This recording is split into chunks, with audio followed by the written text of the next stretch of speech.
Iya. Shush. Halo guys, aku Gina. Aku akan membahas bagaimana caranya kita keluar dari zona nyaman. Ingat, maksud zona nyaman ini adalah rutinitas sehari-hari kita, tapi yang gak banyak manfaatnya. Dan kita benar-benar sadar kalau ini memang benar-benar gak ada manfaatnya. Tapi kita gak bisa nih geraknya, karena udah stuck dan udah nyaman banget sama rutinitas ini. Apa aja sih contoh rutinitas yang gak bermanfaat? Contoh bangun siang. Atau kita membuang waktu dengan banyak hobi yang gak banyak gunanya, seperti banyak nonton film, terlalu banyak maraton film, banyak waktu rebahan dan scrolling. Itu juga menjadi hal yang sangat membunuh waktu kita dan menyanyiakan waktu kita. Dan kebanyakan itu kita sadar banget kalau misalnya itu adalah membuang waktu yang membuat kita nggak berkembang maju ke arah depan. Disclaimer, ini untuk orang yang pengen berubah menjadi lebih baik. Kalau yang enggak bisa skip aja ya guys. Ini aku mau membahas tips gimana cara kita keluar dari zona nyaman yang enggak bisa membuat diri kita maju atau berkembang. Mencoba hal baru, sesuatu yang belum pernah kita lakukan. Terus merubah mindset kita untuk kita menjadi lebih baik. Misalnya kamu biasa bangun jam 9 pagi, tapi kamu mencoba bangun lebih awal, yaitu jam 6 atau jam 5 pagi. Dari situ kamu gak tidur lagi, kecuali nanti siang kamu akan ada tidur selama 1 jam di antara jam 12 atau jam 1 hingga jam 2. Intinya produktif pada pagi harinya, yang biasanya kamu gak pernah lakuin. Kamu bangun selalu pagi atau siang sekitar jam 10 atau jam 12. Itu waktu kamu biasa bangun. Kalau misalnya orang yang lagi mencari kerja dan benar-benar lagi nganggur di rumah tapi bingung mau ngapain, kamu bisa banget nih merintis usaha kecil-kecilan. Banyak banget orang di luar sana, dari cara merintis kecil-kecilan ini menjadi rintisan yang sangat besar, usaha yang besar, dan malah gak berniat untuk mencari kerja lagi. Usaha apa? Apa sih yang harus dilakukan? Usaha yang seperti apa yang menjamin hasilnya benar-benar besar? Well, gini guys, kebanyakan apapun usaha kita milih, kita udah yakin akan hal itu, satu usaha itu akan menjadi besar. Tapi kita harus konsisten dan rutin, lalu gigih. Misalnya kamu pengen menjual sebuah ikan lele, berternak ikan, atau kamu ingin menjual telur ayam, atau kamu ingin menjual suatu barang yang kamu ambil dari suatu tempat, kamu pasarin di marketplace atau dimanapun, apapun bisa kamu lakuin, apapun yang kamu suka. Usahain kamu jual sesuatu yang kamu suka. Mau itu keuntungan kecil, mau itu keuntungan besar, tapi kamu rutin lakuinnya setiap hari. Ini akan gak berpengaruh kalau kamu masih mikirin kata orang.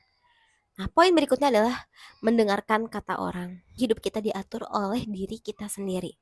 Kebanyakan orang tuh gak tahu hal ini dan mereka tuh akan terpengaruh apapun ucapan dari orang. Padahal guys, hidup kita itu kita yang atur. Bahkan kita berjalan, bernapas, kita juga yang mengatur ritmenya. Kita yang mengatur apapun yang ada di kontrol diri kita. Tapi kebanyakan orang gak sadar karena argumen atau pendapat orang lain yang udah menguasai diri. Caranya gimana? Kalau kita punya lingkungan yang suka mengomentari hidup kita, caranya kita dengan tidak banyak merespon, kita gak usah anggap itu sesuatu yang berpengaruh untuk diri kita. Atau lebih poinnya adalah tamengkan diri kita dengan sikap bodoh amat. Gimana sih cara kita bersikap bodoh amat? Langsung aja kita bahas. Bodo amat itu adalah kita gak peduli omongan orang lain, tapi kita fokus ke sesuatu yang kita mau mulai. Contohnya kita akan mulai diri kita keluar dari zona nyaman itu, kita akan fokus ke zona untuk keluar dari zona yang gak bagus itu. Kamu akan fokus, kamu akan digiring untuk sibuk dengan diri kamu sendiri dan gak akan terpengaruh dari omongan siapapun di luaran. Walaupun mereka tetap bisa untuk berkata ABCD, kamu tidak akan berpengaruh dan tidak akan terkontrol oleh mereka karena kamu udah fokus banget niat kamu untuk merubah diri kamu. Hanya gimana? Karena cara ini benar-benar sulit untuk dilakukan oleh semua orang. Aku saranin cara ini kamu harus benar-benar fokus.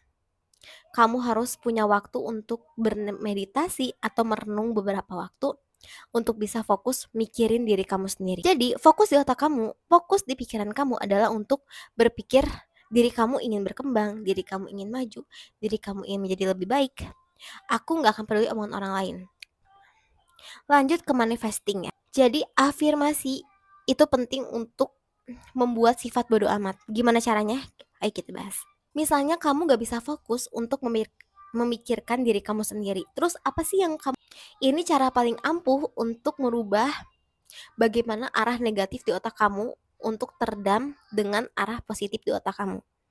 Caranya adalah dengan afirmasi atau ucapan-ucapan positif yang bisa mempengaruhi otak kamu untuk bekerja dan berjalan. Contoh afirmasi positif yang bisa kamu kembangin di otak kamu adalah, kamu berpikir kamu akan menjadi orang yang hebat.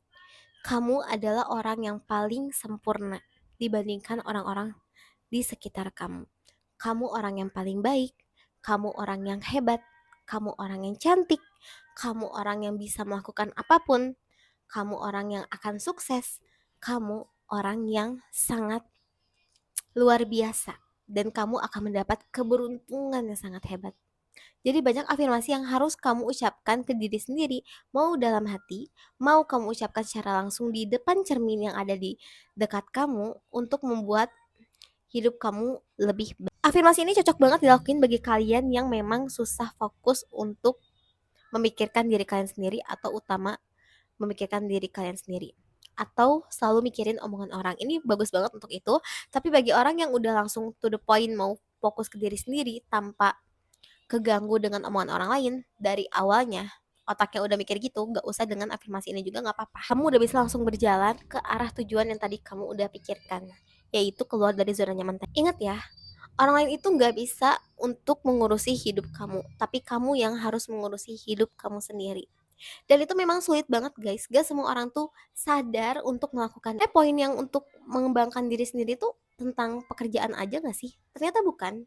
Apapun yang ada di diri kita, sifat jelek kita, kita tekan, dan kita mengurangi sifat jelek kita, dan kita menambah banyak sifat baik kita, dan juga hal-hal positif lainnya, itu adalah sebuah hal yang positif dan hebat. Sini poinnya bukan hanya tentang pembangunan bisnis atau keberuntungan kamu seputar finansial aja, bukan, tapi semua aspek. Contohnya bagi cewek, kalau dari pagi hari kamu udah berdandan, kamu udah cantik, kamu udah memakai baju yang paling bagus, kamu kamu udah memakai baju itu tapi kamu gak kemana-mana nih, kamu di rumah tapi kamu menghargai diri kamu, itu udah sebuah bentuk hal yang lebih baik. Ini guys, baju yang kita pakai itu untuk menghargai diri kita sendiri juga. Kalau misalnya kita sehari-hari pakai baju yang kurang baik untuk diri kita, berarti kita nggak menghargai diri kita sendiri. Jadi itu adalah poin, kita harus memberikan yang terbaik untuk diri kita.